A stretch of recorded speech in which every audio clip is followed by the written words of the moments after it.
So here we are at Lincoln Park at the old storage facility.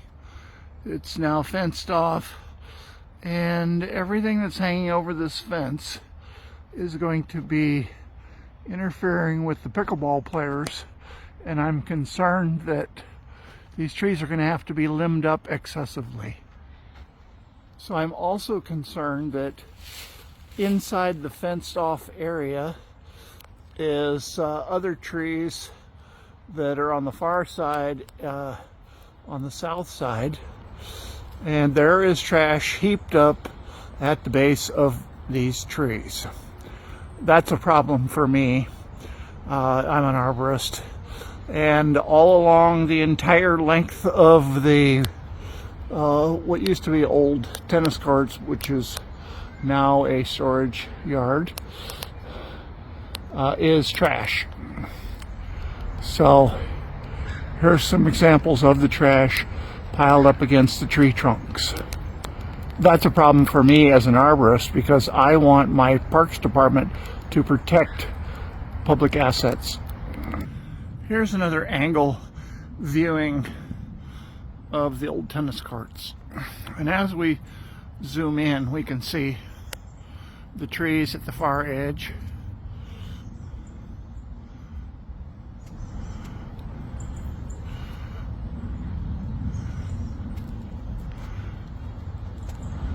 With the trash heaped up there. And I don't know how long this trash has been there. A long time. So as we come around to the other corner, which is the north side, you can see here's the giant sequoia tree. It's hanging over the fence. It's going to need drastic limbing as well, if there's going to not be any litter falling on these pickleball courts. And then there's several other trees, including coast redwoods, that are hanging way over. So basically, if a private developer is going to be issued a building permit, they must map and assess the trees that are off-site but hanging onto the site. The Parks Department apparently is proceeding as if they don't have to assess these trees that are outside the site. So that's just not fair right there. Nice little bunch of beech trees. Doug fir on the far right in the background. Coast redwoods. And more beech. Huge trees. Some of these trees are over 5 feet in diameter. So when I say 5 feet in diameter, I mean the diameter of the trunk at breast height.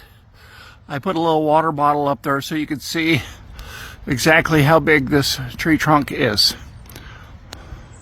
And this is actually two stems that are growing side by side, and depending on how you measured it, you could consider this one tree, which would be more than 9 feet in diameter.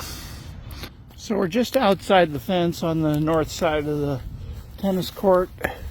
I just wanted to point out that the drip lines of these trees have all this construction material stacked underneath them. And some of these are motorized equipment which has the potential for leaking fuel and oil onto the drip lines of the trees. And this is not a suitable place for storage of either building materials or equipment, because the soil is compacted, and I want my city government to protect public assets and remove this debris from impacting our tree.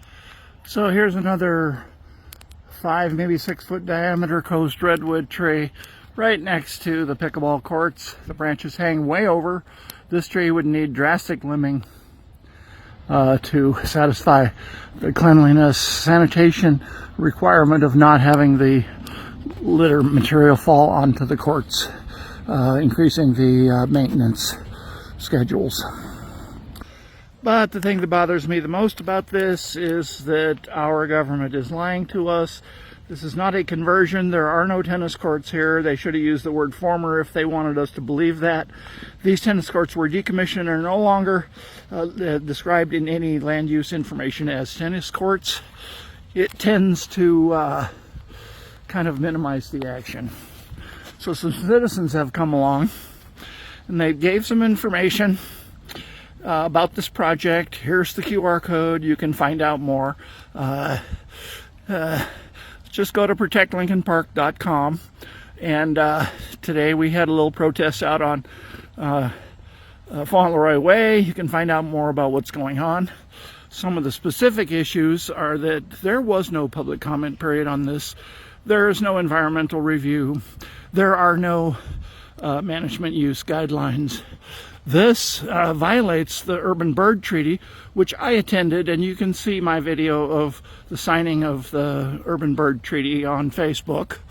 And our budget is kind of tapped right now, so we really don't have the money to do this.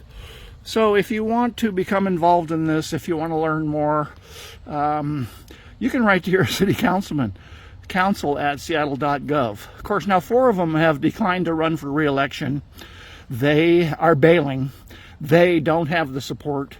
And environmental policy is one of the reasons why citizens don't really